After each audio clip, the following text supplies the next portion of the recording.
ملکہ صحرا series season 6 مقدس امانت قسط نمبر 14۔ غرض یہ کہ ان کے قدم آگے بڑھتے رہے۔ تب انہوں نے سائت ہول کو دیکھا جو سونے کا ایک نیزہ ہاتھ میں لیے کھڑا ہوا تھا۔ اس کے پیچھے پجاریوں کا ایک غول تھا جو مدھم آوازوں میں کچھ بتبدا رہا تھا۔ یہ الفاظ کسی کی سمجھ میں نہیں آ رہے تھے، لیکن مکھیوں جیسی بدبداہٹ صاف سمجھ میں آ رہی تھی۔ قمر مہتاب علی نے کہا، عرشی بیٹے، بچی کو میرے حوالے کر دو۔ ٹھیک ہے انکل، یہ لیجئے۔ عرشی نے گل کو قمر مہتاب علی کے حوالے کر دیا۔ قمر مہتاب علی بچی کو آہستہ آہستہ تھپک رہا تھا۔ نہ جانے اس کے ذہن میں کیا تاثرات تھے۔ بہرحال یہ لوگ اتنے آگے بڑھے کہ سائت ہول کے قریب پہنچ گئے۔ تب عقب سے میگنا اور سومتی آگے بڑھے۔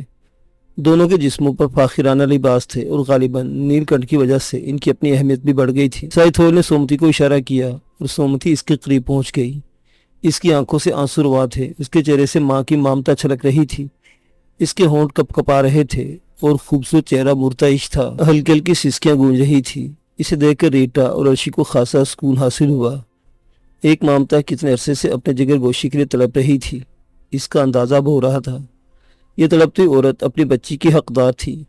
بلا شبہ یہ دونوں تو اس کے امین تھے۔ ریٹا نے آہستہ سے کہا، دیکھ رہے عرشی؟ ہاں۔ عرشی کی مدھم سے آواز ابھری، اور اس کے بعد بھی وہ افسردہ ہو۔ ریٹا نے کہا اور عرشی کے ہونٹوں سے سسکیں نکل گئی۔ ریٹا پھر بولی، نہیں عرشا، رونی نہیں، تم نے تو اس کی ممتا کی حفاظت کی ہے، تم نے بہت بڑا کام کیا ہے عرشی، ورنہ اگر یہ بچی کمبخت مرزا نصیر بیگ کے ہاتھ لگ جاتی نہ جانے اس کے ساتھ کیا سلوک کرتا۔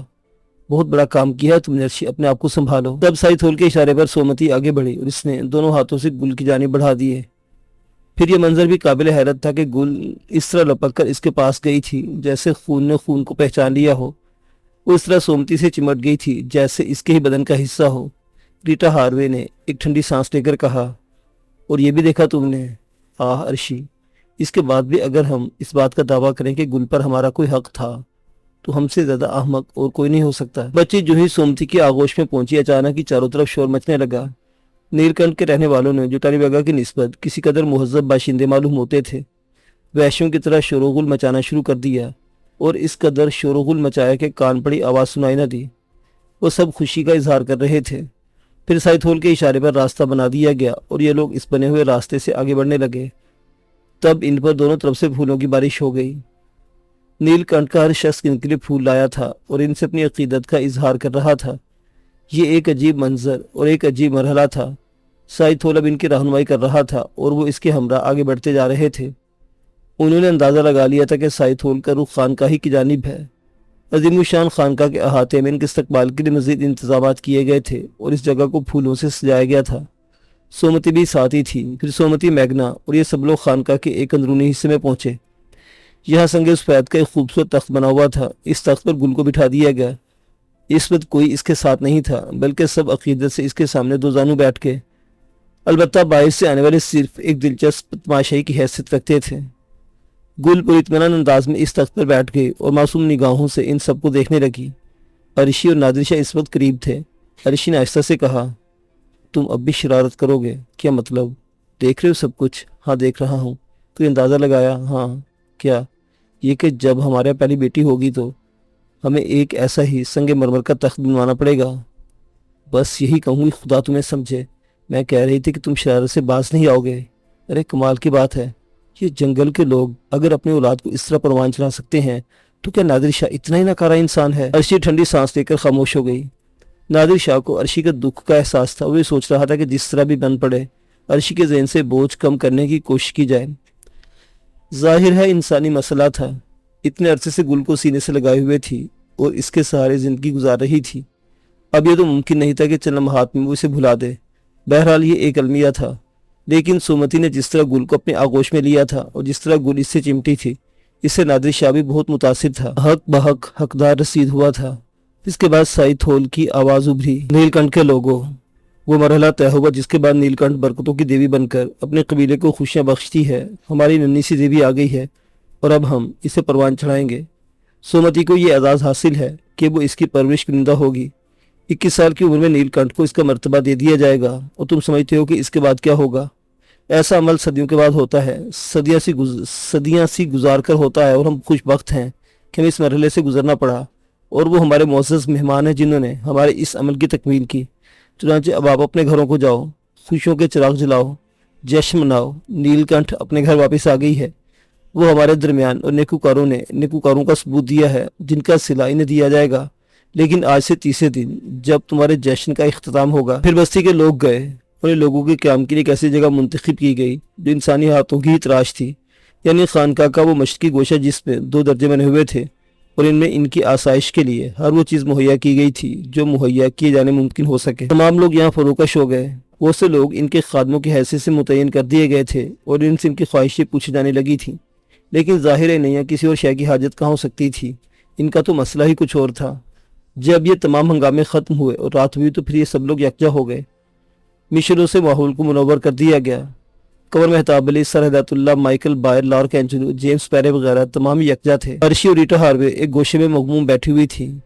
قمر مہتاب علی نے کہا، ارے بھائی، تم لوگ الگ تھلگ کیوں ہو گئے ہو؟ بس میں اس ارشی کو سمجھا رہی ہوں۔ ریٹا ہاروے نے کہا، ارشی بیٹے ادھر آ جاؤ۔ تعجب ہے، ایک ایسی مہم جو جس نے ایک طویل عرصے تک ہم جیسے تجربہ کار لوگوں کو بیوقوف بنائے رکھا، اور جس نے انتہائی مشکل مرحلوں میں اتنی ثابت قدمی کا ثبوت دیا کہ انسان کو یقین نہ آئے، وہ اب ان حقیقتوں سے اس طرح گریز کرے، یہ تعجب کی بات ہوگی۔ ویسے تو بات میں مانتا ہوں کہ انسانی فطرت میں محبت کا عنصر بہت زیادہ ہوتا ہے اور اس سے گریز ممکن نہیں، لیکن حقیقت پسندی اور حالات کا تجزیہ ایک الگ نوعیت کا حامل ہوتا ہے۔ میں سمجھتا ہوں کہ تم حقیقت پسندی کا ثبوت دو گی۔ آ جاؤ، ادھر آ جاؤ۔ ارشی اپنی جگہ سے اٹھی اور ان کے قریب آ بیٹھی۔ وہ سب ان دلچسپ حالات پر گفتگو کرنے لگے۔ پھر جیمز پیرے نے کہا، میں سمجھتا ہوں قمر مہتاب علی، اب ہم میں سے کسی کی کوئی بات کسی سے پوشیدہ نہیں رہی۔ تمہارا نقطہ نظر جو کچھ بھی تھا، میں سمجھتا ہوں اب اس کی تکمیل ہو گئی ہے۔ میری خواہش ہے کہ میں تمہارے بارے میں اس سے آگے کی بات جان سکوں۔ کیا مطلب مسٹر جیمز پیرے؟ ہم یہاں کتنا عرصہ قیام کریں گے اور وادی تہرا تک کے سفر کرنے کا ذریعہ سفر کیا ہوگا؟ مزید یہ کہ وادی تہرا کے متعلق سائت ہول کی بتائی ہوئی تفصیل کب معلوم کی جائے گی؟ بہت وقت گزر چکا ہے۔ آنے والے وقت میں جس قدر مختصر عمل کر لیا جائے ہمارے حق میں بہتر ہوگا۔ وہ خاموشی سے ایک دوسرے کی صورت دیکھنے لگے۔ پھر قمر مہتاب علی نے کہا، بہرحال 3 دن کے جشن کا اعلان کرنے کے بعد ہمارے لیے فیصلے کا مقصد یہ ہے کہ یہ 3 دن تو ہمیں یہاں گزارنا ہی پڑیں گے۔ ہاں، یہ حقیقت ہے۔ تو پھر باقی مسئلے اس کے بعد ہی طے ہو سکیں گے۔ سائت ہول سے بہرحال اس بات کی امید کی جا سکتی ہے کہ وہ ہمیں بھرپور امداد دے گا، لارک اینجلو نے کہا۔ پھر وہ لوگ آرام کرنے کو لیٹ گئے اور اپنے اپنے طور پر نہ جانے کیا کیا سوچیں ان کے ذہنوں میں رقصہ تھی۔ ان لوگوں کی جس طرح پذیرائی کی جا رہی تھی وہ یقینی طور پر ایک حیرت ناک اور خوشگوار عمل تھا۔ انہیں ہر طرح کی سہولتیں حاصل تھیں۔ خانقاہ کے باہر بھی ہر قسم کی تفریحات میں حصہ لے سکتے تھے۔ پورا قبیلہ جشن منا رہا تھا۔ یہاں شاید پھولوں کی بہتات تھی کیونکہ ہر سمت پھول ہی پھول نظر آ رہے تھے۔ نیل کنٹھ یعنی گل کو اب ان کی نگاہوں سے پوشیدہ کر دیا گیا تھا۔ سومتی اور میگنا بھی موجود نہیں تھے، لیکن وہ خود بھی چاہتے تھے۔ قمر مہتاب علی نے سر ہدایت اللہ سے کہا، میرا خیال ہے اب بچی کو ارشی کے سامنے نہ آنے دیا جائے۔ بہرحال وہ لڑکی ہے اور عورت کی فطرت میں ممتا کا جذبہ کچھ زیادہ ہی ہوتا ہے۔ حالانکہ تم یقین کرو میں بھی اس سے محبت میں کسی سے کم نہیں۔ شاید تم اس بات پر یقین نہ آئے کہ ان دنوں مجھے اپنی بچیاں بہت یاد آ رہی ہیں۔ میرا گھر، میری زندگی، سب کچھ اس طرح جدا ہو گئے ہیں کہ میں یہی سوچتا ہوں تو مجھے حیرت ہوتی ہے کہ میں نے ان کے ساتھ کتنی ناانصافی اور کس طرح ان کی حق تلفی کی ہے۔ سر ہدایت اللہ بھی سوچ میں ڈوب گئے تھے۔ کافی دیر خاموش رہنے کے بعد انہوں نے کہا، مہتاب علی ایک بات کہوں؟ ہاں ضرور۔ میرے ایک بات بتاؤ، ہماری زندگی کا مقصد کیا ہے؟ کیا مطلب؟ مطلب یہ کہ خدا نے ہمیں وہ سب کچھ دے رکھا ہے جس کے بارے میں ہمیں یقین ہے کہ ہماری پوچھتے اس سے عیش کر سکتی ہیں، بے شک، اور ہم مہمجو ہیں۔ یعنی ہماری ان تمام کاوشوں کا مقصد یہ نہیں ہے کہ ہیرے اور سونے کے انبار لے کر گھر واپس جائیں۔ مہتاب علی سوچ میں ڈوب گیا۔ پھر اس نے کہا، ٹھیک کہتے ہو ہدایت اللہ، تو پھر اب یہ بتاؤ کہ ہمیں وادی تہرا جانے کی کیا ضرورت ہے؟ یعنی ہماری یہ مہم ہی 2 حصوں میں تقسیم ہو گئی۔ تاری بیگم، ہمیں جو کچھ کرنا پڑا اس سے ہماری مہمجو کی فطرت کو پوری تسکین ملی ہے۔ کیا ہنگامہ خیز مرحلے رہے، کیا ایڈونچر رہا، اور پھر صحرائے اعظم میں یہاں تک کا سفر۔ ہمیں اندازہ ہے کہ جو مشکلات ہم نے اٹھائی ہیں اب ہمیں واپسی میں بھی انہی مشکلات کو اٹھانا ہے۔ ہاں، تو کیا ہمارے جسموں میں اتنی قوت ہے کہ ہم وادی تہرا کے لیے ایک نئی مہم منتخب کریں؟ کیا کہنا چاہتے ہیں ہدایت اللہ؟ یار صرف ایک مشورے کی بات ہے، میں پوچھ رہا تھا تم سے۔ ہمارا مقصد تو صرف یہ تھا کہ نیل کنٹھ کو یہاں تک پہنچا دیں۔ اس وقت سر ہدایت اللہ، ہمارا یہ مقصد نہیں تھا۔ کیا مطلب؟ بچی کو، میرا مطلب ہے نقلی گل کو یہاں تک لانے کا مقصد یہ تھا کہ ہم وہ دولت حاصل کریں۔ حالانکہ یہ ایک مجرمانہ عمل تھا، لیکن اب اسے اپنی خوش بختی ہی کہا جا سکتا ہے کہ یہ عمل مجرمانہ نہیں رہا۔ और हकीकी गुल यहाँ पहुँच गई। मेरा मतलब है नीलकंठ। हाँ, फिर नकली नीलकंठ को यहाँ तक लाने का मतलब यह था कि हम इन लोगों की मुराद हासिल करके दौलत के उस अंबार तक पहुँचे। मैं मानता हूँ, चलो ये भी तस्लीम कर लेता हूँ कि इस वक्त हमारा नजरिया ये नहीं था जो बन चुका है, लेकिन अब ये बताओ कि क्या हम वादी तहरा का सफ़र करें। मैं इस सिलसिले में अपनी ज़ाती राय किसी पर मुसल्लत नहीं करूँगा, बल्कि जो सबकी राय होगी गौर करना, इस पर एक बार गौर जरूर करना। दोनों गहरी खामोशी में डूब गए थे। पहला दिन, दूसरा दिन गुजर गया और फिर तीसरा दिन आ गया। इस दौरान नीलकंठ में जिस तरह का जश्न का समा रहा वो काबिल दीद था। जगह जगह ढोल ताशे बजाए जा रहे थे, रक्स व मौसीकी की महफिलें जारी थी, लोग खुशियां मना रहे थे। तीसरे दिन इनके सामने स्पास गुजारी का मुजाहरा किया गया और खानकाही के अहाते में वो थोड़ा सा जश्न बरपा हुआ। लोगों ने अपने अपने तौर पर नजराने पेश किए। इनमें पत्थरों के हार, कीमती पत्थर, सोने की बनी बहुत सी अशिया जो बर्तन वगैरह की शक्ल में थी वो नवादरात की हैसियत रखती थी, इनके सामने अंबार कर दी गई।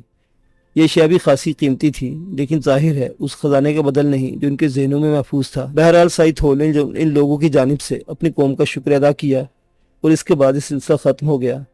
चौथे दिन साइद होल इनके पास सुबह ही सुबह आ गया था। ये सब जरूरियात जिंदगी से फारिग होकर बैठे हुए थे और यही बातें कर रहे थे कि अब साइद होल से कहें कि इन्हें आगे की रवानगी की इजाज़त दे और ये बताए कि वादी तहरा तक का सफ़र करने के लिए उनके साथ क्या मुआवनत कर सकता है। वैसे ही अंदाज़ा लगा लिया गया था कि नीलकंठ में वो तमाम ज़रूरियात ज़िंदगी मौजूद है जिन्हें वो अपने लिए आसानियों के साथी बना सकते हैं। साइद होल इनसे पूरी तरह मुखलिस था और हर तरह इनके काम आने के लिए तैयार। चुनांचे कमर मेहताब अली की फरमाइश पर इसने कहा, मोअज़्ज़िज़ दोस्तों, नीलकंठ के लिए तुम लोगों का वजूद बरकतों का बाइस है और तुमने देखा होगा कि वादी नीलकंठ के रहने वाले स्पास गुजार, मोहब्बत करने वाले लोग हैं। वो अपने मोहसिनों को हर तरह की मोहब्बत पेश कर देते हैं। मैं तो यही कहूँगा कि तुम लोग नीलकंठ में एक तवील वक्त गुजारो और हमें अपनी मोहब्बतों से सरशार करो। लेकिन अगर तुम्हारे दिलों में कुछ और मकसद है और तुम अपने दिलों में वापस आना चाहते हो, जैसा कि मेरे इल्म में है कि तुम तहरा वादी का सफ़र करना चाहते हो, तो मैं इस सिलसिले में तुम्हें अपनी वो तमाम खिदमात पेश कर सकता हूँ जो मेरे लिए मुमकिन हो। साइद होल, हमारा मकसद यही है कि हम वादी तहरा जाएं और वहाँ जाकर किस्मत आजमाई करें। जाहिर है हम यही चाहेंगे कि तुम इसके लिए हमारी मुआवनत करो। जेम्स पैरे ने जल्दी से कहा, मैं बता चुका हूँ कि आपको वादी तहरा पर देवताओं की हुक्मरानी है और शायद आसपास के कबीलों के लोग उस वक्त तक देवताओं तक जाना नहीं चाहते जब तक कि इनकी जानिब से कोई तलबी ना हो, और ऐसा आज तक नहीं हुआ।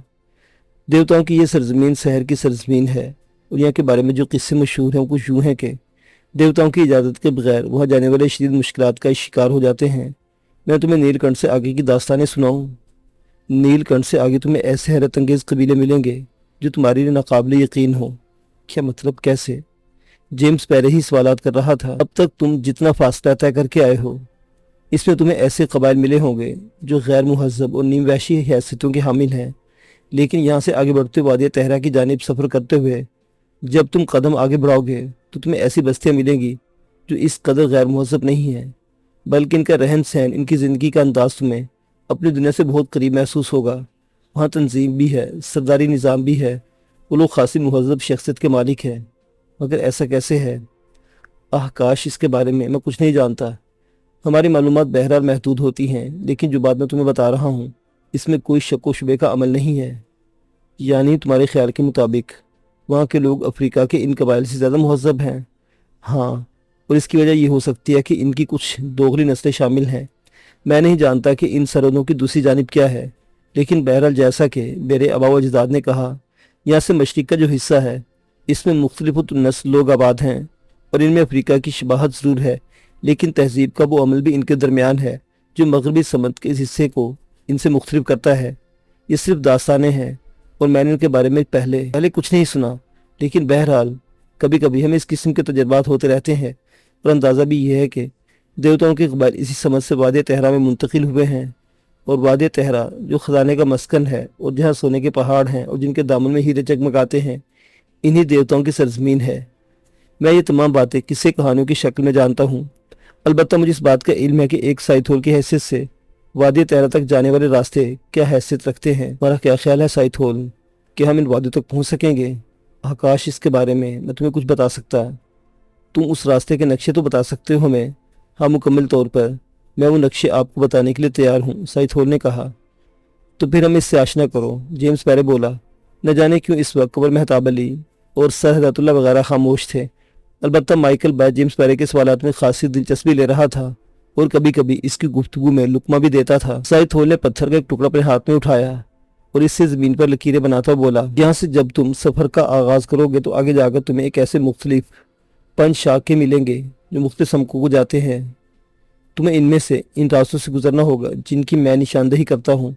मसलन ये कि आगे जाने के बाद जब 3 राहें तुम्हारे सामने आए जिनमें से 2 दाएं समत और 1 बाएं समत निकले तो तुम दाएं समत की दूसरी राह पर अपना रुख तब्दील कर दोगे। सीधा रास्ता समंदर की जानिब जाता है, लेकिन इस रुख को तब्दील करने के बाद जब तुम आगे का सफ़र करोगे तो इन्हीं सहराओं की सरजमीन में तुम्हें रास्ता मिलता रहेगा। इस जगह कुछ मुश्किलात भी पेश आएंगी। वहाँ जंगल हैं, दलदले हैं, सहरा हैं, दरिया हैं, सब कुछ मौजूद है और मुश्किलात भी हैं, लेकिन वादी तहरा जाने का वही रास्ता है। और देवता इतने मासूम नहीं होते कि इन रास्तों को खुला छोड़ दें।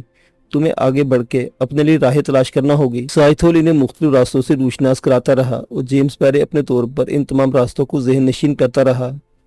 फिर इसने कहीं से कागज़ भी निकाल लिया था जिस पर वो लाइनें तरतीब दे रहा था। कब्र मेहताब अली और हदायतुल्लाह भी इसकी काविशों में दिलचस्पी ले रहे थे।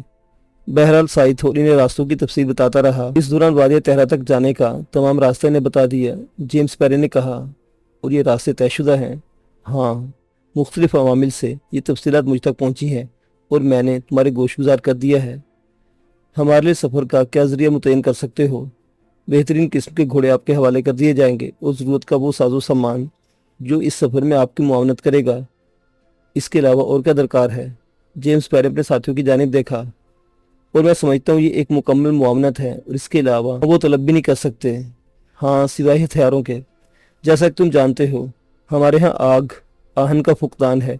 हम सिर्फ ऐसे हथियार बनाते हैं जो सादा हों लेकिन इस्तेमाल में बेहतर, मसलन तीर कमान, बर्छे, भाले और ऐसे तेज़दार हथियार जो ज़रूरत पर काम आ सकें। यही काफ़ी है और मैं समझता हूँ कि हमें इन्हीं से मदद काफ़ी मिल सकती है। वो सब आपको मुहैया कर दिया जाएगा, लेकिन हम चाहते हैं कि ऐसा जल्द हो। ऐसा आज शाम तक हो सकता है। फिर यही सब कुछ कर दो साइद होल, हम तुम्हारे शुक्रगुजार होंगे। ये सब कुछ आपकी ख्वाहिश के मुताबिक हो जाएगा, साइद होल ने मुस्कुराते हुए जवाब दिया। दोस्तों, साइद होल से कोई और सवाल नहीं? इससे ज़्यादा क्या सवालात किए जा सकते हैं? कंवर मेहताब अली ने उलझुल अंदाज में कहा। कंवर मेहताब अली के अंदाज में एक बेचैनी सी बेदार हो रही थी जिसे सब महसूस कर रहे थे, लेकिन उनके ख्याल में साइद होल से होने वाली गुफ्तगू इत्मीनान बख्श थी। फिर न जाने क्यों कंवर मेहताब अली क्या सोचकर मुस्तरिब हो गया। बहरहाल साइद होल इनसे इजाज़त लेकर उठ गया। साइद होल के जाने की देर तक खामोशी तारी रही। जेम्स पैरे पुरजोश था और अपने साथियों की समझ देख रहा था। कंवर मेहताब अली ने सर हदायतुल्लाह को देखा जो अर्शी की जानिब निगरां था। फिर इसने कहा, मेरे अजीज़ दोस्तों, इस दौरान हम लोग, मेरा मतलब है मैं और सर हदायतुल्लाह, अपने इस मिशन और अपने इस मुहिम के बारे में सोचते रहे हैं। ये बात तो आप लोगों के इल्म में है कि जब हम पहली बार नीलकंठ आए थे तो हमारे जहनों में ख़जाने के हसूल का तस्वुर था। हमने इस सिलसिले में कोशिशें भी की। यहाँ के हालात आप लोगों को बखूबी अंदाज़ा हो गया होगा। मैं जिन हालात का शिकार हुआ, जाहिर है वो मेरी पसंद के मुताबिक नहीं थे, यानी मुझे सोमती से मंसूब कर दिया गया था।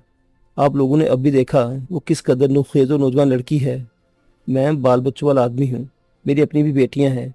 मेरी फितरत में ऐसा कोई तस्वुर नहीं था, और जब मुझे इस बात का इल्म हुआ कि नीलकंठ की लड़की एक और शख्स को अपने जहन में बसाए हुए है तो मैंने इससे फ़ायदा उठाया और मेरी नेक नीयती आज मेरी सुर्खरोई का बाइस बनी। वो बच्ची जो मिर्ज़ा नसीर बेग लेकर भाग गया था, बहरहाल मेरे जहन में एक मुकाम रखती है और मैंने इसके हुसूल के लिए मिर्ज़ा नसीर बेग से शदीद जद्दोजहद भी की थी और शदीद नुकसानात भी उठाए थे। लेकिन फिर जिन हालात का शिकार हुआ, इनमें से तमाम की तफसील आप लोगों के इल्म में है। मेरे जहन में एक नेक जज्बा भी था कि मैं इस बच्ची को यहाँ तक पहुँचाऊँ, लेकिन इसके साथ साथ ही मैं ये भी एतराफ़ के बजाय नहीं रह सकूँगा कि एक और मुहिम मेरे जहन पर सवार थी और इस मुहिम में ख़जाने का हसूल भी पेश निगाह था। लेकिन इस सफ़र के दौरान जो तजर्बात मुझे हुए और जिन पर मैंने गौर किया और सोचा समझा, वो ये है कि दौलत की हवस तो कभी पूरी नहीं होती और इंसान बिलाखिर कभी कभी इस हवस के लिए ज़िंदगी खो बैठता है। मेरी ज़िंदगी की यह हकीकत है कि तवील अरसे तक मेरे अपने शौक़ में गुजरी, लेकिन अब मैं महसूस करता हूँ कि मैंने एक घर के सरपरस्त का किरदार अदा नहीं किया। आज मुझे अपनी बच्चियाँ याद आ रही हैं, अपना घर, अपनी बीवी याद आ रही है। खुदा के फजल से मेरे पास इतना कुछ है कि मैं अपनी ज़िंदगी आराम और सुकून से गुजार सकता हूँ। हालात में कुछ तब्दीली रूनमा हुई। मैंने और हदायतुल्लाह ने बिल्कुल आमंदाज में सोचा, लेकिन आज मैं और हदायतुल्लाह इस बात पर मुत्तफिक हैं कि दौलत के हसूल के लिए हमें दीवानगी की शक्ल नहीं इख्तियार करनी चाहिए। ये सिर्फ मैं अपने और हदायतुल्लाह के बारे में कह रहा हूँ, चूँकि हदायतुल्लाह से मेरी इस मौजू पर गुफ्तगू हो चुकी है। हम लोग दूसरी लाइनों पर सोच रहे हैं। वो क्या? लार्क एंजेलो ने मुतहय्यराना अंदाज में कहा। जेम्स पैरे की जिंदगी का एक मकसद है। उन्होंने खुद हमारे साथ शमूलियत इख्तियार की और इस बात से इनकार नहीं कर सकेंगे कि बिलाखिर वो खजाने की कुंजी तक पहुंच गए और अब वादी तेहरा का मुकम्मल नक्शा इनके पास है, जहां इन लोगों की रवायत के मुताबिक मालो दौलत के खजाने बिखरे हुए हैं। इनके रास्ते में कोई मुजाहम नहीं है।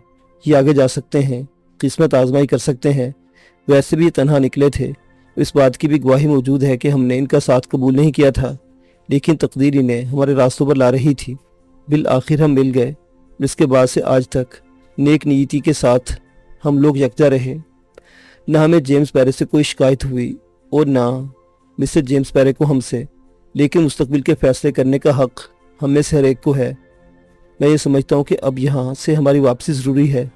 हम अपने दिलों से इस खजाने का हुसूल का तसव्वुर तर्क कर रहे हैं, लेकिन वो लोग जो आगे जाकर जिदोजहद करने की ख्वाहिश रखते हैं, इनके लिए कोई रुकावट नहीं है। जैसे मिस्टर जेम्स पैरे और इनका गिरोह, और मुआज़त के साथ लार्क एंजेलो, तुम और तुम्हारा गिरोह, अगर यहाँ से आगे बढ़कर ख़जाने के हुसूल की कोशिश में हम में से कोई शख्स करना चाहता है, तो दूसरा इस पर कतई नुक्ताचीनी नहीं करेगा, बल्कि दिली दुआओं के साथ इसे रुखसत करेगा। वो सब हैरत से उछल पड़े थे। माइकल बायर ने चौंक कर सर हिदायतुल्लाह को देखा और कहा कि वाक़ई हिदायतुल्लाह, तुमने भी यही फैसला किया है? हाँ, लेकिन अभी ये फैसला, ये तजवीज़, जो कुछ भी, समझ लो सिर्फ हम दोनों के दरमियान है। यानी मेरे और कंवर मेहताब अली के जहन में ये सवाल पैदा हुआ है। हमने किसी दूसरे फर्द से इसका तज़किरा नहीं किया, लेकिन मेरी ख्वाहिश है कि हर फर्द को अपने ख्यालात के इजहार का मौका दिया जाए। हम में से हर शख्स एक मुस्तहकम और अहम हैसियत का हामिल है और किसी की किसी पर इजारादारी नहीं है। मैं अपनी बेटी से भी यही सवाल करूँगा, नादिर शाह से भी और बाकी तमाम अफराद से भी, कि इनके अपने जहन में क्या तसव्वुर है। मेरे ख्याल में जेम्स पैरे, तुम्हें ज़रा सा ये ख्याल तो होगा कि हमने तुम्हारा साथ छोड़ दिया, लेकिन अब इस मौका पर और इस लम्हे पर आगे हैं हम लोग, जहाँ से तुम्हारे सामने ख़जानों के रास्ते खुले हुए हैं और हमारे सामने वापसी के, फ़र्ज़ करो हम इन लोगों से जुदा होकर आगे बढ़ जाते हैं और वादी तेहरा तक पहुँच जाते हैं, तो वहाँ के मसाइल में ना तो साइथुल हमारा साथ देगा और ना ही कहीं और से हमें कोई मदद मिलेगी। ऐसी शक्ल में अगर हम दो रास्ते मुंतखब कर लें, यानी जेम्स पैरे अपने हम ख्याल लोगों के साथ वादी तेहरा की जानिब बढ़ जाए और हम वापसी के सफ़र की तैयारियां करें और अपने घरों को चले जाएं, तो मैं समझता हूँ कि ये तो ना तो कोई ऐसे मुआहदे की खिलाफ वर्जी है जो हम लोगों के दरमियान नहीं हुआ और ना किसी के साथ ज़्यादती। आप लोग ठंडे दिल से सोचिए, हम उस ख़जाने से दस्तबरदार हो रहे हैं जिस तक हम अभी पहुँच नहीं सके। इसमें कोई ज़्यादती की बात नहीं। मिस्टर जेम्स पैरे, कि आप इस सिलसिले में अपनी राय का इजहार करेंगे? जेम्स पैरे अजीब सी उलझन में गिरफ्तार हो गया था। इससे अपने साथियों की जानिब देखा, फिर बोला, और ये तो हकीकत है कि हमारे दरमियान ऐसा कोई मुआहदा नहीं, लेकिन एक शदीद जिद्दोजहद हम लोगों ने मिलकर की है, और अब हम जब ख़जाने के गार के दहाने पर आ चुके हैं, तो आप लोगों की वापसी मेरी समझ में नहीं आती। नहीं मिस्टर जेम्स पैरे, हम अपने फ़ैसले आपको समझाने की जिम्मेदारी तो कबूल नहीं करते। ये तो हमारी अपनी पसंद का मामला है। मैं तस्लीम करता हूँ, इसमें कोई शक नहीं है कि तुम लोगों के दरमियान सिर्फ एक अंडरस्टैंडिंग है, कोई मुआहदा या कोई लालच नहीं है। ना ही मैं ये सोच सकता हूँ कि आप अपने तौर पर इस सिलसिले में कोई काविश कर रहे हैं, यानी हमसे अलग होकर खजाने की जानिब जाना चाहते हैं। खैर मेरी गुफ्तगू से परहेज कीजिए मिस्टर जेम्स पैरे। कंवर मेहताब अली ने किसी कदर नाखुशगवार लहजे में कहा, I am sorry Kanwar, I am very sorry, लेकिन अगर आप महसूस करें तो ये तो कि ऐसी बात है जिसे मैंने साफ लफ्ज़ों में कहा है, जबकि इस बात का एतराफ़ आप नहीं मैं कर रहा हूँ। मुझे आप पर एतबार है और मैं समझता हूँ ऐसी कोई सूरत हाल दरपेश नहीं है। फिर भी अगर आपने मेरे अल्फाज से कुछ नाखुशगवार कैफियत महसूस की है तो मैं आपसे माज़रत ख़्वाह हूँ। मैं चाहता हूँ कि अब हम में से हर शख्स फर्दन फर्दन अपने आगे के नज़रियात का इजहार करे। मिस्टर जाहिद, इस सिलसिले में पहला सवाल मैं आपसे करता हूँ, आप क्या पसंद करेंगे, हमारे साथ वापस जाना या आगे की जानिब कदम बढ़ाना? जाहिद ने स्पार्ट लहजे में कहा, मिर्ज़ा नसीर बेग ने जब मुझे अपने साथ शामिल किया था तो इसने मुझे अपना मकसद भी बताया था। मेरे हालात ज़िंदगी ऐसे हैं जनाब के मैंने अपने आप को इस कसौटी पर छोड़ दिया था कि या तो अपने बीवी बच्चों के लिए ज़िंदगी की खुशियाँ लेकर जाऊँगा या फिर उन तक वापस ही ना जाऊँ और इस मुखलिसाना कोशिश में ज़िंदगी खो दूँ। चुनांचे मैं तो हर कीमत पर ख़जाने के उसूल की कोशिश करना चाहता हूँ اور جو گروپ بھی وادی تہرا کی جانب جائے گا میں اس کے ہمراہ سفر کروں گا۔ نہایت مناسب بات ہے، میں اسے خلوص دل سے تسلیم کرتا ہوں۔ فیروز اب آپ کی باری ہے۔ فیروز نے مسکراتے ہوئے کہا، جناب والا، جیسا بھی میں نے ایک وقت گزارا یا ان پہاڑوں میں آ کر ان میں ایک تبدیلی ہوئی، آپ یقین کیجئے میرا خزانہ علاشا کی شکل میں میرے ساتھ موجود ہے اور میں اسے حاصل کر چکا ہوں۔ مہذب دنیا میں اگر زندہ واپسی ممکن ہوئی تو میں اپنے اندر وہ قوتیں، وہ صلاحیتیں پاتا ہوں کہ علاشا کو ایک بہتر زندگی دے سکوں۔ اور آپ لوگ یقین کیجئے میری زندگی میں پہلی بار اس جد و جہد کا آغاز ہوگا جس میں نیکیاں شامل ہوں گی۔ چنانچہ میں قمر مہتاب علی کے ساتھ واپسی کے سفر کو ترجیح دینا چاہتا ہوں۔ نادر شاہ آپ کی باری آتی ہے، قمر مہتاب علی نے کہا، اور نادر شاہ مسکرا دیا، پھر بولا، میں نہ کسی خزانے کے حصول کے لیے اپنے گھر سے چلا تھا اور نہ آج میرے دل میں کسی خزانے کے حصول کا تصور ہے۔ میرے دل میں جو خزانہ آباد ہے میں اس سے مطمئن ہوں، اور یہ بھی حقیقت ہے کہ میرا براہ راست تعلق میرے اہل وطن سے ہے، یعنی سر ہدایت اللہ اور قمر مہتاب علی۔ چنانچہ لوگوں کا جو فیصلہ ہوگا وہی میرا فیصلہ ہے۔ اگر یہ آگے کی جانب قدم بڑھائیں گے تو میں بخوشی ان کا ساتھ دوں گا، اور یہ واپسی کے لیے قدم بڑھائیں گے تو میری دلی خواہش ہوگی کہ میں اپنے وطن واپس پہنچ جاؤں۔ اب باری آتی ہے آپ لوگوں کی۔ My dear lark Angelo, Michael buyer, ریٹا ہاروے۔ مائیکل بائر اور لارک اینجلو نے بیک بک کہا، نہیں، ہم مسٹر جیمز پیرے کا ساتھ دیں گے اور آگے کی جانب سفر کریں گے۔ پھر ریٹا ہاروے بولی، اور میں قمر مہتاب علی کے ساتھ واپس جانا پسند کروں گی۔ لیکن ان لوگوں کے یہ الفاظ غیر متوقع نہیں تھے۔ غیر متوقع الفاظ جیمز پیرے کے دو ساتھیوں کے تھے جنہوں نے قمر مہتاب علی کے ساتھ ہی واپسی کا اعلان کیا تھا۔ جیمز پیرے نے چونک کر کہا، تم لوگ کہ اپنے مشن سے غیر مخلص ہو گئے ہو۔ مائی ڈیئر مسٹر مچل گارٹ، ہم آپ کے مشن سے پوری طرح متفق ہیں، لیکن ہم اپنی وہ قوت ارادی کھو بیٹھے ہیں۔ ٹاری بیگر کی مہم ایک بھیانک شکل رکھتی ہے اور ہم نے اس مہم میں آپ کا پورا ساتھ دیا۔ اس کے بعد نیل کنٹھ کی باری آئی، لیکن اب ہم ایک اور مہم کے لیے اپنے آپ کو تیار نہیں پاتے۔ اس سے بہتر ہے کہ واپسی کا سفر کیا جائے، چنانچہ ہم اس بات سے متفق ہیں۔ خوب، ٹھیک ہے، تو میرے ساتھ لارک اینجلو، مائیکل بائر جائیں گے اور مسٹر زاہد اور باقی 6 ساتھی۔ ایسا کر لیا جاتا ہے، ہم لوگ اپنے طور پر کوشش کریں گے، ہو سکتا ہے ہمیں کامیابی حاصل ہو جائے۔ بہرحال یہ سب میرے لیے غیر متوقع ہے۔ ایک گروہ بن گیا تھا جس کی آپس میں بڑی انڈرسٹینڈنگ ہو گئی تھی۔ ہمیں دکھ تو ہوگا، لیکن بہرحال یہ ایک افسوسناک امر ہے۔ دیکھیں آگے کیا ہوتا ہے۔ تو پھر یہ صورتحال آخری شکل میں داخل ہو گئی۔ ہاں، ہم یہاں سے جو مراد حاصل کریں گے ان کے تحت آپ لوگ مشرق کی سمجھ چلے جائیں گے اور ہم مغرب میں واپسی کا سفر اختیار کریں گے۔ بات ختم ہو گئی، لیکن ایک ہلکی سی کشیدگی کی فضا پیدا ہو گئی تھی۔ جیمز پیرے، مائیکل بائر، لارک اینجلو وغیرہ ایک سمت اکٹھے ہو گئے تھے۔ زاہد بھی ان کے ساتھ تھا، جبکہ دوسرا گروپ ریٹا ہاروے، فیروز اور علاشا وغیرہ کا بن گیا تھا۔ اپنے اپنے طور پر تیاریاں ہونے لگی تھی۔